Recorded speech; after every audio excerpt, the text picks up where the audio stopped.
Hi friends, నేను మీ fishermen రాజుని. మనమైతే 2 రోజులు డే అండ్ నైట్ జర్నీ చేసుకుని దరికి రావడం అయితే జరిగింది. 250 మైళ్ళు. దేనికని అనుకోవచ్చు, మనమైతే వల అయితే వేసాం కదా, వలకైతే ఎక్కువ చేపలు లేవు, అందుకని మనమైతే దరికి అయితే వచ్చాం. ఈ దరి మీద అయితే మనమైతే చిన్న చేపలు వేటాడడానికి అయితే వచ్చాము. రాప్ చేపలు అంటారు వాటిని. చూస్తున్నారు కదా ఈ ఎర్రలు అయితే 450 ఎర్రలు ఉన్నాయి. 450 ఎర్రలు పట్టుకొని వచ్చాము. ఈ ఎర్రల పేర్లు ఏంటంటే ఫ్రెండ్స్, వీటిని కల్లోడీలు అని పిలుస్తారు. వీటి సాయంగానే మనం చిన్న చేపలు అనేది పట్టబోతున్నాం. ఈ పట్టే వేట చేసే ప్లేస్ని అయితే రాళ్ళు అని అంటాం ఫ్రెండ్స్.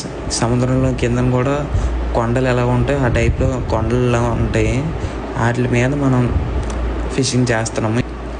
చూసారు కదా బాబాయ్ మాయ వెనకదలు అయితే గాలి తాడులు అయితే వేసారు.